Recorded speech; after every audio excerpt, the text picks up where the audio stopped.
Hey, Lee Robinson here from American Sentinel Canine. Thank you for tuning in. This is going to be a short video. Earlier today, I saw some trainers that were discussing certain stimuli as calling it negative reinforcement when in fact they were referring to positive punishment. And I've actually seen this happen time and time again, and that's because people want to avoid the word of punishment in training because there are certain people that think punishment is abuse.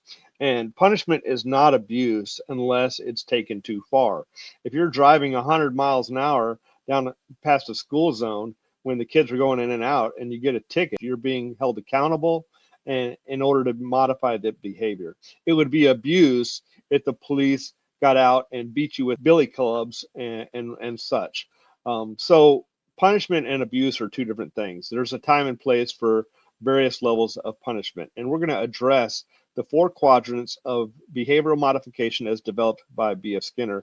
Because as trainers, if we're going to call things positive reinforcement, negative reinforcement, positive punishment, and negative punishment, then we should use his terms in the way that he defined them. So let's look at what B.F. Skinner came up with, and I will go through this with you.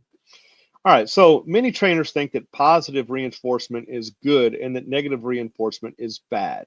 Trainers that use these terms to mean good or bad simply do not understand the terms from a behavioral psychology perspective. Now, I wrote this earlier today to make sure I said everything that I needed or wanted to say. In the scientific fields, including behavioral psychology, words like good or bad do not apply, as such terms are subjective. And we don't want to be biased in science, right? We want to be objective. So instead, in science, we use objective terms to prevent bias.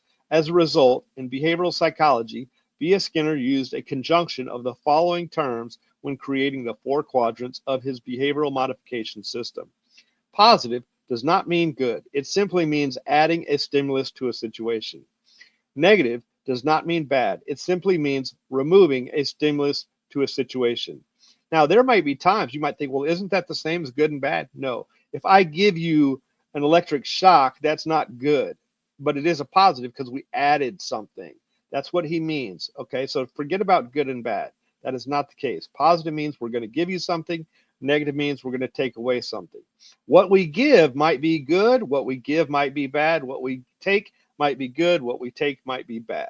All right. Now, reinforcement is when something is done that increases the frequency of a specific behavior. Okay. Punishment is when something is done to decrease the frequency of a specific behavior. Now, I could give you something to reinforce, or I could take something to reinforce. If I take away something you don't want, that's going to reinforce good behavior. If I give you something you do want, that's going to reinforce good behavior. If I give you something you don't want, like a can of whoop ass, that's going to decrease that undesired behavior. If I take away something you want, like food, that's going to decrease whatever caused me to take away your reward. So he noticed that he's going to combine these four terms to come up with his four quadrants as seen below. Now, this is stimulus added. So this is where the plus would be, right here in this vertical column where you have positive and positive. So that's your plus column. Over here, you have your negative column. So it could have a negative right here. Now, you'll notice this row, this top row, is increasing behavior. Okay, so this is reinforcement. So we got positive reinforcement right here. Then we got negative reinforcement right here. Now, if we come down to the bottom, we have positive from the vertical left axis, and the bottom row, we have positive punishment. This decreases behavior by giving something. So we're going to give something you don't want, like electric shock or a harsh leash correction. We're going to apply some sort of pressure probably to decrease the undesired behavior. Then here we have negative punishment. So in this situation, we're going to take away something you want in order to decrease an undesired behavior. Of all four of these quadrants, honestly, this one right here is the hardest for me to come up with. A negative reinforcement is the hardest one for me to come up with because we have to take away an aversive in order to increase the behavior. That means an aversive had to be present. Well, how do we get the aversive present? You probably had to positively apply it. So positive punishment and negative reinforcement sometimes go together. For example, let's say you don't comply, I give you an electric shock, and then you do comply, and I stop the electric shock. Okay, that would be one example of these two being used in conjunction with each other. Now, let's explain each of these four quadrants as trainers. Because we use these quadrants when we're training dogs. We use these concepts. Positive reinforcement, adding a stimulus to increase the expression of a behavior. Example, I'm going to give a dog a treat, a toy, or praise when it complies with a command. The dog works to gain something it wants as a reward. That's pretty self-explanatory. Negative reinforcement, removing a stimulus to increase the expression of a desired behavior, right? Because we're not going to do it for undesired behavior. We're going to remove something that dog does not want as a thank you. Thank you for complying. I'm going to stop with the electric shock because you gave me what I wanted. Now, I don't really do that, but we'll talk about that in a minute.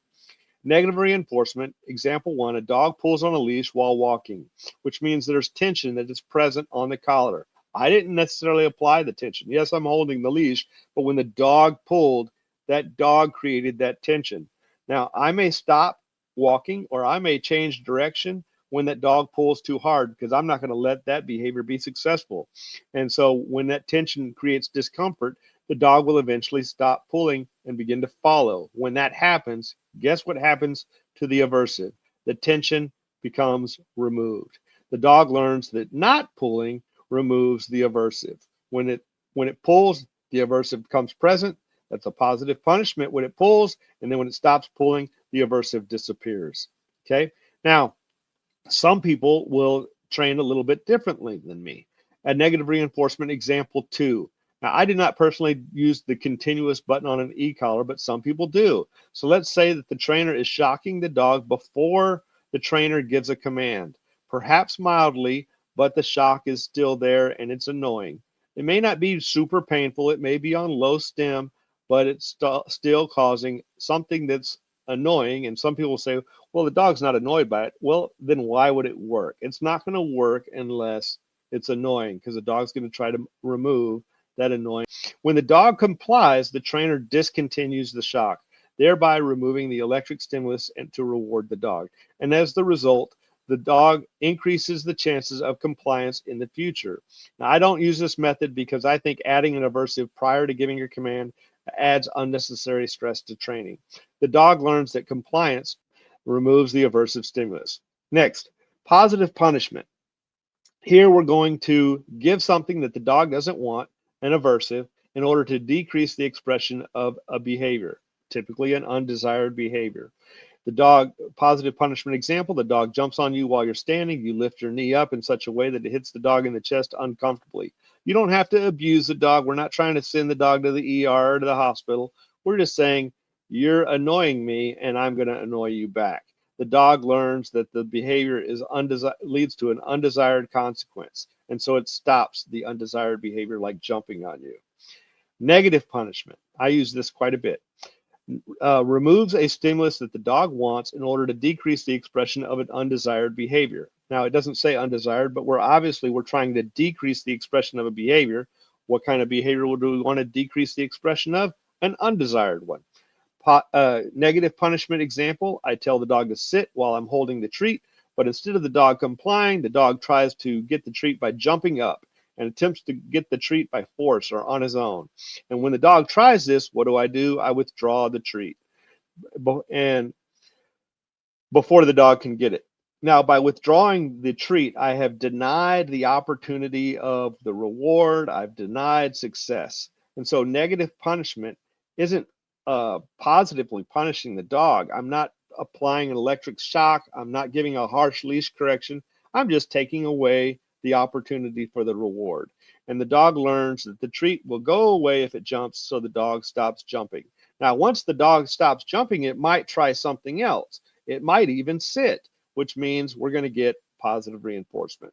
Well, anyway, like I said, I've noticed this happens quite a lot in the training world. It's misunderstood quite a bit, so I wanted to make a video on it. I hope you all enjoyed the video. Thank you, take care, and have a blessed day.